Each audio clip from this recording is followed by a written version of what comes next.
আমি প্রগতি শুরু করছি আজকের সংবাদ। বিরোধী রাজনৈতিক দলের নেতাদের মতো মিথ্যা প্রতিশ্রুতি নয়, তিনি যে মানুষকে কথা দিয়ে কাজের গতি বাড়ানোর চেষ্টা করেন তা আরেকবার প্রমাণিত হলো শুক্রবার। টানা 3 ঘন্টা ধরে রেল, রাজ্য, ইসিএল যৌথভাবে মিলিত হয়ে সার্ভের কাজ শেষ করলেন। আর এই কাজ বিধায়ক সূর্যকান্ত অট্টের জন্য সম্ভব বলে জানালেন বিভাগের ইঞ্জিনিয়াররা। ফলে বেলদা সহ পাশাপাশি এলাকার মানুষের কিছুটা হলেও স্বস্তির খবর হতে চলেছে রেল যন্ত্রণা থেকে। ২০ সাল থেকে এটার পিছনে আমি লেগে আছি। ওই সোজা স্টেট নামানোর জন্য কত রকম প্রপোজাল হলো না। আর সাহেব তো রোজই যাচ্ছেন, প্রায় ওই কলকাতা গেলেই আমাদের সঙ্গে দেখা করে। আমার সাহেব, তার উপরের সাহেব, সবার সঙ্গে দেখা করে। ২০২৪ ভাই আগে ভিত প্রস্তাব করবো, এটা হচ্ছে মুদ্রা। থেকে 10 দিন সময় দিতে হবে। যে 10 দিন নিন, পুজোর টাইমে নিন, কি আমাকে যেন আমি আচ্ছা সামনে পূজা হ্যাঁ, ঠিক আছে, আপনি পুজোর পরে 1 সপ্তাহ নিন না। বিরোধী রাজনৈতিক দলের নেতাদের মতো মিথ্যা প্রতিশ্রুতি নয়, তিনি যে মানুষকে কথা দিয়ে কাজের গতি বাড়ানোর চেষ্টা করেন তা আরেকবার প্রমাণিত হলো শুক্রবার। টানা 3 ঘন্টা ধরে রেল, রাজ্য, ইসিএল যৌথভাবে মিলিত হয়ে সার্ভের কাজ শেষ করলেন। আর এই কাজ বিধায়ক সূর্যকান্ত অট্টের জন্য সম্ভব বলে জানালেন বিভাগের ইঞ্জিনিয়াররা। ফলে বেলদা সহ পাশাপাশি এলাকার মানুষের কিছুটা হলেও স্বস্তির খবর হতে চলেছে রেল যন্ত্রণা থেকে। উল্লেখ থাকে, লোকসভা নির্বাচনের আগে প্রাক্তন সাংসদ দিলীপ ঘোষ প্রতিটি সভায় চিৎকার করে বক্তব্য রাখতেন তিনি 2টি ওভারব্রিজের টাকা বরাদ্দ করে দিয়েছেন, কিন্তু রাজ্য সরকার করছেন না। সেটা যে পুরো মিথ্যা কথা ছিল তা শুক্রবার পরিষ্কার হয়ে গেল। শুক্রবার 25 জনের একটি প্রতিনিধি দল দুপুরে তারা বেলদা কেশারি মোড়ে রেল গেটে আসেন। সেখান থেকে বর্তমানে ওভারব্রিজ যেখান দিয়ে হবে তার নকশা ফেলে সার্ভে করে দেখেন। কেশারি রেলগেটের কাছে শঙ্খ ভান্ডার থেকে এই ওভারব্রিজ গিয়ে কালী মন্দিরের কাছে বিদ্যুতের ডিভিশনাল অফিসের কাছে উঠবে, সেই মতো নকশা তৈরি করেছে ইসিএল। বিধায়ক সূর্যকান্ত অট্ট বারে বারে বিভিন্ন দপ্তরে গিয়ে দ্রুত কাজ শুরু করার কথা বলায় শেষ পর্যায়ে এই দিন সার্ভের কাজ শেষ হলো। এবার রেলের কাজে তা জমা পড়লেই রেল জমি অধিগ্রহণ করে কাজ শুরু করবে। উল্লেখ থাকে, বেলদা কেশারি মোড়ে শঙ্খ ভান্ডার দিয়ে রাস্তা গিয়ে গেট থেকে 300 মিটার দূরে রেলের ওভারব্রিজ হবে। সেখান থেকে রাস্তাটি গিয়ে উঠবে বেলদা কালী মন্দিরের কাছে। আগে যেভাবে সার্ভে করা হয়েছিল তাতে বহু বাড়ি ভাঙতে হতো, বর্তমানে কিছুটা কম বাড়ি ভাঙা হবে বলে জানা গেছে। রেল পুজোর পরেই জমি অধিগ্রহণের কাজ করবে আর কাজ শুরু হবে ডিসেম্বরের বলে দাবি করলেন বিধায়ক সূর্যকান্ত অট্ট।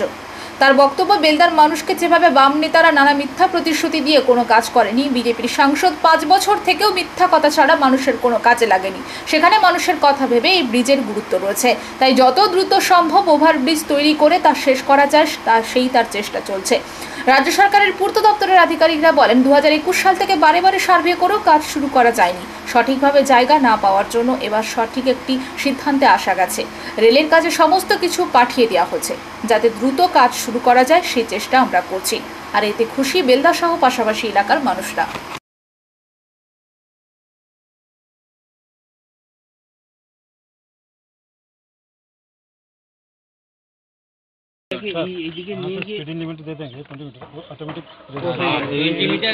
এই জায়গাটা নিয়ে আমাদের স্ট্রং রয়েছে, কারণ এখানে গাড়ি 1 ঘন্টার উপরে সিদ্ধান্ত নেবে, ওটাই তারা মানবে। রেলের জুরিসডিকশনের মধ্যে যেটা বলছি সেটা হচ্ছে একটা স্কিউ ওরা অ্যালাউ করে, কিন্তু এখানে যে 90 ডিগ্রি একদম সোজাসুজি নামিয়েছে, তো এই আমি যদি কাপটাকে এরকম ভাবে নিয়ে আসতে পারতাম তাহলে জিনিসটা তাহলে মানে এই যে লোড গাড়িগুলো তো শুনুন, এখান থেকে নেবে দিয়ে আবার যাবে, মানে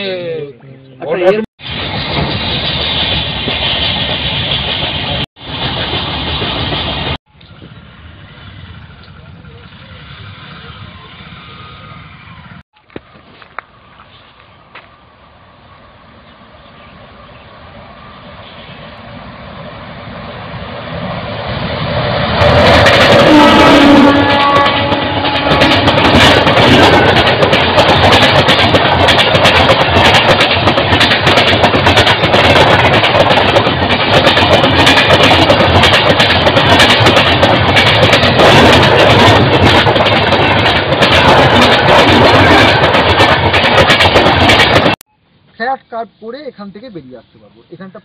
এখানে কিচ্ছু নেই। এইটা ফিক্স করতে গেলে তখন আমার রেলের লাগবে না, সে রেল এবার চিন্তা ভাবনা করুক। আমার প্রপোজাল রয়েছে যে এখানে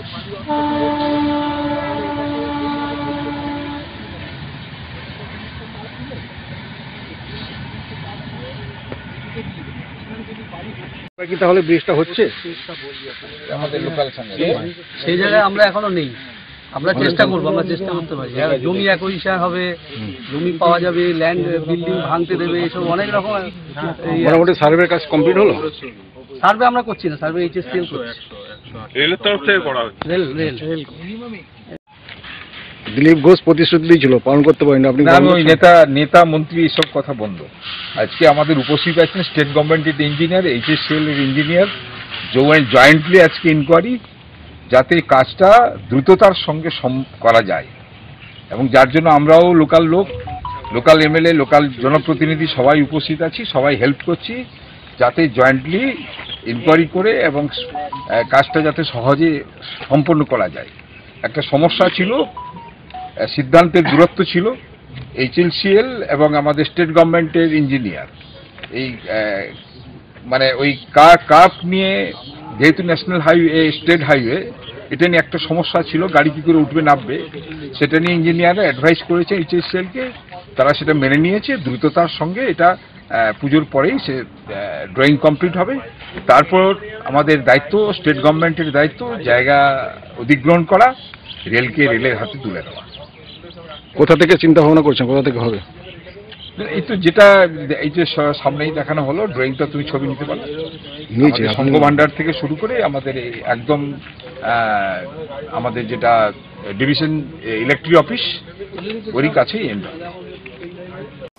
অবশেষে বেলদা 2 গ্রাম পঞ্চায়েতের পক্ষ থেকে বিধায়কের সহযোগিতায় জাতীয় সড়কের ধারে বালবেরিয়া মৌজায় ভ্যাটের জায়গা চিহ্নিতের কাজ শেষ হলো। শুক্রবার সেই জায়গায় বোর্ড লাগালেন উপপ্রধান রবীন্দ্রনাথ অধিকারী।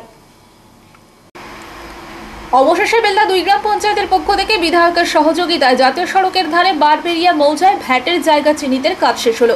শুক্রবার সেই জায়গায় বোর্ড লাগালেন উপপ্রধান রবীন্দ্রনাথ অধিকারী। উল্লেখ থাকে, বেলদার মূল সমস্যা ছিল ভ্যাট।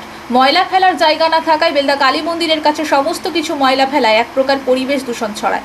বারে বারে বেলদার মানুষ অভিযোগের আঙুল তুলেছিলেন গ্রাম পঞ্চায়েতের দিকে। এর আগেও ভ্যাট তৈরির জন্য জমি কিনে টাকা দেওয়ার পরেও এলাকাবাসীর চাপে সেখানে ভ্যাট করা সম্ভব হয়নি, ফলে টাকা খরচ করা যায়নি। এবার দ্রুত এই ভ্যাট যাতে তৈরি করা যায় তার উদ্যোগ গ্রহণ করেছে ব্লক প্রশাসন বলে জানা গেছে।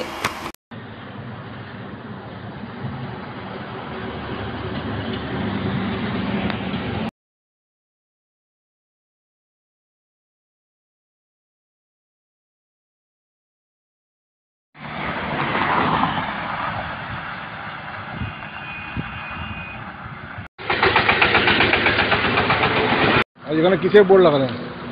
এখানে বেলদা 2-এর অন্তর্গত সলিড ওয়েস্ট ম্যানেজমেন্টের যে পরিকল্পনা ছিল, সম্মানীয় বিধায়ক সূর্যকান্ত অর্থ, তার বদান্যতা এবং তার কর্মদক্ষতার একটা নমুনা হলো। দীর্ঘদিন বেলদাতে সলিড ওয়েস্ট ম্যানেজমেন্টের কোনো কাজ আমরা করতে পারছিলাম না, জঞ্জাল নিয়ে একটা বিরাট সমস্যায় ছিলাম। তার উদ্যোগে বেলদা গ্রাম পঞ্চায়েতের সহযোগিতায় আজকে আমরা জায়গার নির্মিত বোর্ড আমরা লাগালাম। এটা আগামী 2-3 মাসের মধ্যে কাজটা আমরা সম্পূর্ণ করতে পারবো, এটা আশা রাখছি। পুজোর আগে জনবহুল রাস্তার ধারে থাকা একটি বাসন দোকানে রাতের অন্ধকারে প্রায় 2 লক্ষ টাকার নগদ সহ লক্ষাধিক টাকার সামগ্রী চুরির ঘটনায় চাঞ্চল্য ছড়ালো এলাকায়। দোকানের কাঠের দরজার তালা ভেঙে এই চুরির ঘটনা ঘটেছে পশ্চিম মেদিনীপুরের বেলদা থানার খাকুরদাতে। পুজোর আগে জনবহুল রাস্তার ধারে থাকা একটি বাসন দোকানে রাতের অন্ধকারে প্রায় 2 লক্ষ টাকা নগদ সহ লক্ষাধিক টাকার সামগ্রী চুরির ঘটনায় চাঞ্চল্য ছড়ালো এলাকায়। দোকানে কাঠের দরজার তালা ভেঙে এই চুরির ঘটনা ঘটেছে পশ্চিম মেদিনীপুরের বেলদা থানার খাকুরদাতে। সকালে দোকানে খুলতে এসে দোকানি দেখেন তার দোকানে নগদ প্রায় 2 লক্ষ টাকা সহ বেশ কিছু সামগ্রী চুরি গিয়েছে। এরপর খবর দেওয়া হয় বেলদা থানার পুলিশে। পরে পুলিশ এসে তদন্তে নামে এবং দোকানি সহ পাশের দোকানগুলিতে জিজ্ঞাসাবাদ করে। প্রকাশ্য জনবহুল রাস্তায় এইভাবে রাতের অন্ধকারে চুরির ঘটনায় রীতিমতো চাঞ্চল্য ছড়িয়ে পড়ে এলাকায়। যদিও এই ঘটনায় এখনো পর্যন্ত কাউকে গ্রেপ্তার করতে পারেনি বেলদা থানার পুলিশ।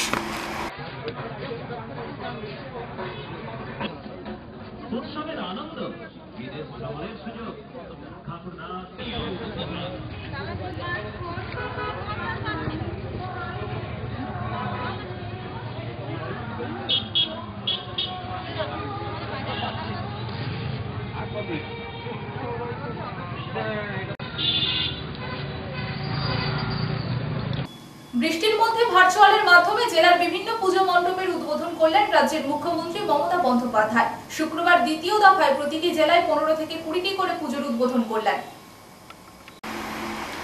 বৃষ্টির মধ্যে ভার্চুয়ালের মাধ্যমে জেলার বিভিন্ন পুজো মণ্ডপের উদ্বোধন করলেন রাজ্যের মুখ্যমন্ত্রী মমতা বন্দ্যোপাধ্যায়। শুক্রবার দ্বিতীয় দফায় প্রতিটি জেলায় 15 থেকে 20টি করে পুজোর উদ্বোধন করলেন। এই দিন পশ্চিম মেদিনীপুর, পূর্ব মেদিনীপুর ও ঝাড়গ্রাম জেলার বেশ কয়েকটি পুজোর উদ্বোধন করেন মুখ্যমন্ত্রী। বেলদা একতা ক্লাব ও মকরামপুর গ্রাম সেবক কমিটির পুজোর উদ্বোধন হয় এই দিন। কেশারি ডায়মন্ড ক্লাব, মোহনপুর সহ ডেবরা, পিংলা, ঘাটাল, মেদিনীপুর, খড়গপুরের বেশ কিছু পুজোর উদ্বোধন করেন মুখ্যমন্ত্রী। প্রতিটি পুজো মণ্ডপে বিধায়ক, মন্ত্রী থেকে পুলিশের প্রশাসনের কর্তারা হাজির ছিলেন। বেলদা একতা ক্লাবের হাজির ছিলেন বিধায়ক সূর্যকান্ত অট্ট, যুগল কিশোর দাস, গ্রাম প্রধান জ্যোতিকা পাল, মিহির চন্দ, অরবিন্দ গিরি সহ প্রমুখ। তবে রবিবারও ফের জেলার বেশ কিছু পুজোর উদ্বোধন করবেন মুখ্যমন্ত্রী বলে জানা গেছে।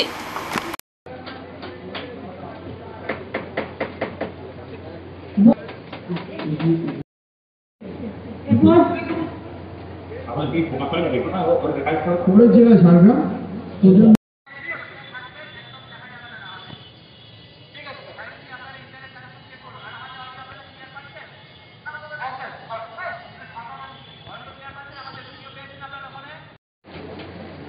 উদ্বোধন করছেন, সেইগুলি হলো 3 বছর ডায়মন্ড হারবার, চাঁদপুর মিলন সংঘ সর্বজনীন দুর্গ, চৌহাটি মানিকপুর বালক, রামচন্দ্রপুর কিশোর সংঘ, 15টি ক্লাবে যে উদ্বোধন করা হলো, অন্যান্যরাও আছেন। আপনাদের সকলকে অনেক পানশিলা ঠাকুরবাড়ি দুর্গোৎসব কমিটি, শক্তি বেলঘরিয়া সংঘ, গোবরডাঙ্গা, পাল্লা দক্ষিণপাড়া পূজা কমিটি, গোপালনগর, দমদম তরুণ দল, লেক টাউন, ভারত চক্র, উত্তর চব্বিশ পরগনার হাসনাবাদ, বনগাঁইকে গোপাল ক্ষেত্রে আছিস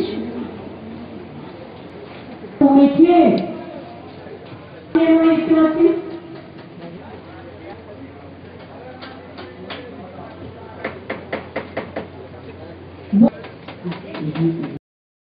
পূর্ব মেদিনীপুর জেলার কাঁথি শহরে বিগ বাজেটের পুজোর কমিটির মধ্যে অন্যতম নান্দনিক ক্লাব। শুক্রবার বিকেলে ফিতে কেটে পুজো প্যান্ডেলের উদ্বোধন করেন রাজ্যপাল সিভি আনন্দ বোস। পূর্ব মেদিনীপুর জেলার কাঁথি শহরে বিগ বাজেট পুজোর কমিটির মধ্যে অন্যতম নান্দনিক ক্লাব শুক্রবার বিকেলে ফিতে কেটে পুজো প্যান্ডেলের উদ্বোধন করেন রাজ্যপাল সিভি আনন্দ বোস। কাঁথির নান্দনিক ক্লাব এবার 45তম বর্ষে পা দিল। ওই ক্লাবের অন্যতম কর্ণধার বিরোধী দলনেতা শুভেন্দু অধিকারীর ভাই তথা কাঁথি লোকসভা সাংসদ সৌমেন্দু অধিকারী। এদিন রাজ্যপালকে স্বাগত জানাতে মঞ্চে উপস্থিত ছিল প্রাক্তন কেন্দ্রীয় মন্ত্রী, গ্রাম উন্নয়ন দপ্তরের তথা প্রাক্তন সাংসদ শিশির অধিকারী ও তমলুক লোকসভায় প্রাক্তন সাংসদ দিব্যেন্দু অধিকারী। এবার নান্দনিক ক্লাবের থিম প্রধানমন্ত্রী নরেন্দ্র মোদী বাসস্থান গুজরাটে নাগেশ্বরী মন্দিরের আদলে নাগেশ্বর পূজা প্যান্ডেল। বাংলা ভাষায় মঞ্চে বক্তব্য রাখেন রাজ্যপাল সিভি আনন্দ বোস। বলেন, আমি বাংলা ভালোবাসি, বাংলা ভাষাও ভালোবাসি। মা ও বোনের দুর্গাপুজোর শুভেচ্ছা জানাই।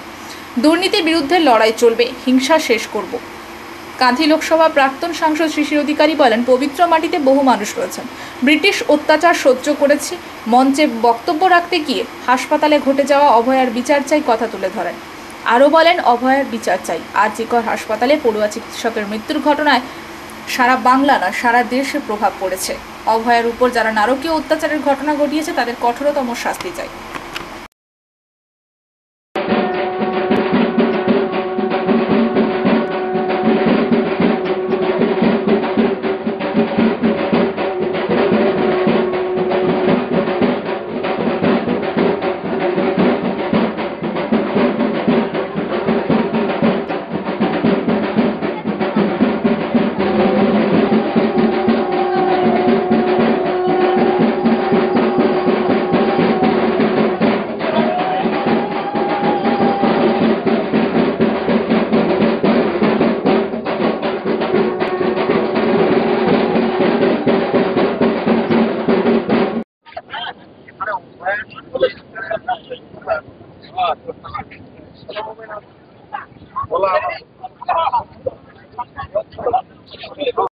The Honorable Governor with a bouquet of flowers.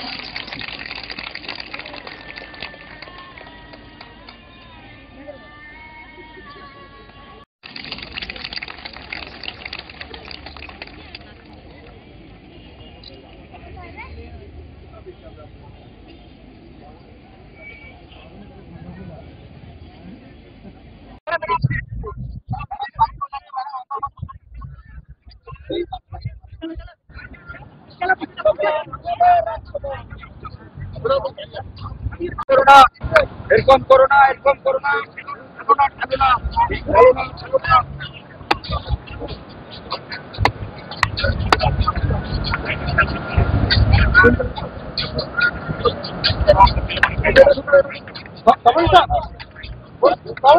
West Bengal chief minister Mamata Banerjee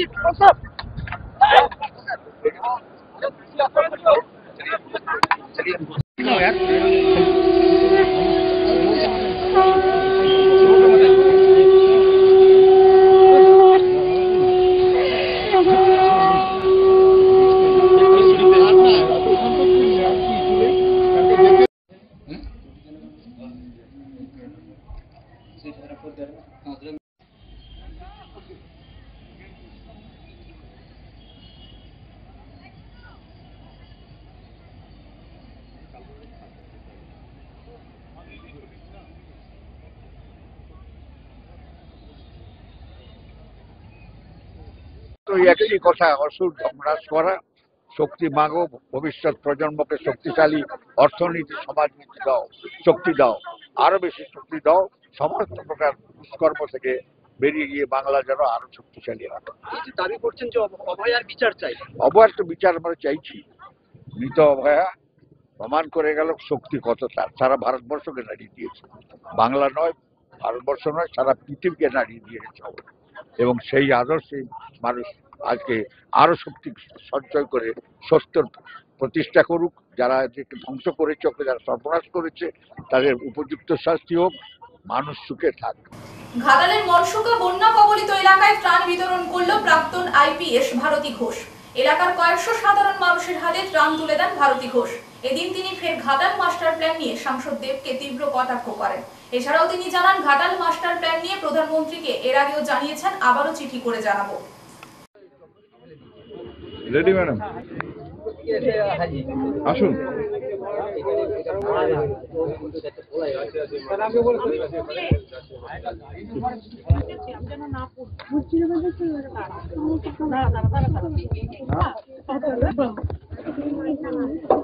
না যদি পড়ি তখন কি হবে?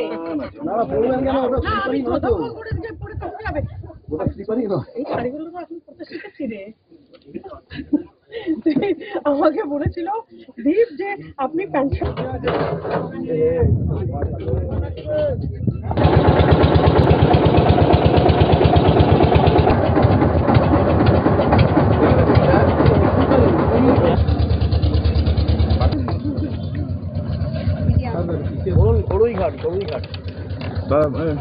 গরুইঘাট, হ্যাঁ।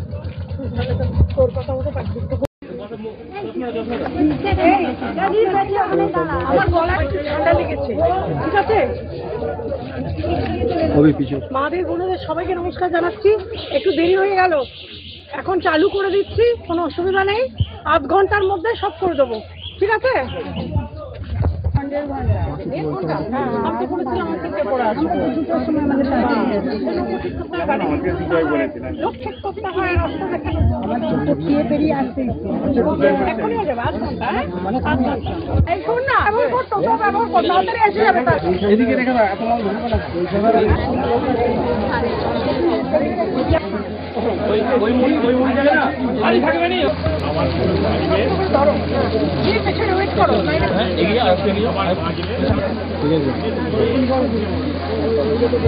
দিচ্ছি, দেখতে পাচ্ছ তো নদীর এপারটায় কেউ আসেনি, এদের কথা কেউ চিন্তা করেনি।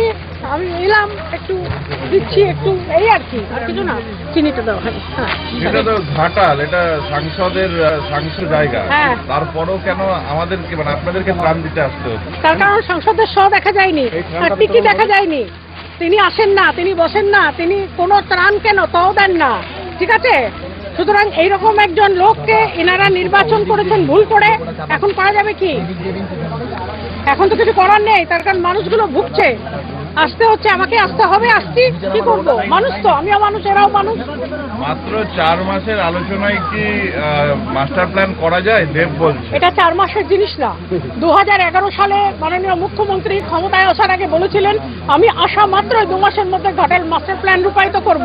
সেটা ছিল 2011, এটা হচ্ছে 2024, তার মানে প্রায় 13 বছর হয়ে গেছে। 13 বছরের মধ্যে 10 বছরের যে সংসদ, তৃণমূলের সাংসদ দেব অধিকারী পার্লামেন্টে কতবার অ্যাটেন্ড করেছেন তার অ্যাটেন্ডেন্স শিটটা দেখুন। What is the percentage of his attendance in Indian parliament? অ্যাটেন্ডই করেন না, আর যখন অ্যাটেন্ড করেন তখন বলেন কি ইংরেজিতে? আমি ইংরেজিতে ওনার বক্তব্য শুনতে চাই। He should speak in Hindi, he should speak in English. বলুক না ঘাটাল মাস্টার প্ল্যান, মোদিজি শুনবেন না তা তো নয়। ঘাটাল মাস্টার প্ল্যানে ফান্ড নিয়ে সেখানে করুন। খালি খালি বারবার ভোটের সময় একটা ভিক্ষার বাটি নিয়ে এসে আমায় দাও, আমি ঘাটাল মাস্টার প্ল্যান করবো, তারপরে একটি কি দেখা যায় না? জলের মধ্যে, বানের মধ্যে, দুর্গতির মধ্যে মানুষ এখানে পড়ে মরছে, একবারও আসে না, দেখে না। কতবার এসছে এখানে? নদী পেরিয়ে আসতে হয় বলে আসেনি। রবিবার দিন একবার এসেছিল, উল্টো দিক থেকে ঘুরে চলে গেছে। গোপীবল্লভপুর বাজারে থানা মোড়ের একটি বিদ্যুৎবাহী খুঁটিতে হঠাৎ করে লাগলো আগুন। আগুনের কারণে প্রায় ঘণ্টাখানেক বিদ্যুৎ বিচ্ছিন্ন হয়ে থাকলো গোপীবল্লভপুর বাজারের বিস্তীর্ণ এলাকা। গোপীবল্লভপুর বাজারে থানা মোড়ের একটি বিদ্যুৎবাহী খুঁটিতে হঠাৎ করে লাগলো আগুন। আগুনের কারণে প্রায় ঘণ্টাখানেক বিদ্যুৎ বিচ্ছিন্ন হয়ে থাকলো গোপীবল্লভপুর বাজারের বিস্তীর্ণ এলাকা। সঙ্গে এলাকার কেবল কানেকশন ও ব্রডব্যান্ড কানেকশন বিকল হয়েছে বলে জানা গিয়েছে। গোপীবল্লভপুর থানা মোড়ের একটি বিদ্যুৎ খুঁটিতে দাউ দাউ করে আগুন জ্বলতে থাকে। পরে খবর দেওয়া হয় বিদ্যুৎ দপ্তরে। বিদ্যুৎ দপ্তরের কর্মীরা ও স্থানীয়রা আগুন নেভান, কিন্তু ততক্ষণে বিদ্যুৎ বিচ্ছিন্ন হয়ে পড়ে এলাকা। শেষে দীর্ঘক্ষণ চেষ্টা চালিয়ে বিদ্যুৎ সংযোগ ঠিক করেন বিদ্যুৎ দপ্তরের কর্মীরা।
কয়েক ঘন্টার মধ্যে নিখোঁজ স্কুল পড়ুয়াকে উদ্ধার করলো ঝাড়গ্রাম থানার পুলিশ। যুগের পরিবর্তনের সাথে সাথে পড়াশোনারও কিছুটা পরিবর্তন ঘটেছে। পড়াশোনায় মন বসছে না পড়ুয়াদের। গতকাল পড়াশোনা নিয়ে বাড়িতে মা বকাবকি করায় সাঁকরাইলের কুলটিকরি থেকে নিখোঁজ স্কুল পড়ুয়া। বাড়ির লোকজন না খুঁজে পেয়ে সাঁকরাইল থানায় নিখোঁজের অভিযোগ জানায়। ততক্ষণে অভিমান করে সাইকেল নিয়ে বেরিয়ে আসা স্কুল পড়ুয়া ৩৫ কিলোমিটার সাইকেল চালিয়ে উপস্থিত হয় ঝাড়গ্রাম শহরের বিভিন্ন দোকান চত্বরে। কাজের সন্ধানে ঘোরাঘুরি করতে থাকে। তখনই ঝাড়গ্রাম থানার পুলিশের চোখে পড়ে নাবালককে। সেখান থেকে ঝাড়গ্রাম থানার পুলিশ নাবালককে উদ্ধার করে থানায় নিয়ে আসে এবং জিজ্ঞাসাবাদ করলে পুরো সত্যতা পরিচয় জানতে পারেন ঝাড়গ্রাম থানার পুলিশ। পরিবার সূত্রে জানা যায়, ওই স্কুল পড়ুয়া পুলিশকে জানিয়েছে পড়াশোনার খুব চাপ। মা শুধু পড়াশোনা করতে বলে, ঠিকঠাক খেলাধুলো করতে পারি না, যার কারণে আমি বাড়ি থেকে ঝাড়গ্রাম চলে এসেছিলাম। যুবকের দাবি, পড়াশোনার সাথে সাথে খেলাধুলা করতে দিতে হবে তাকে, তাহলেই সে বাড়ি ফিরে যাবে।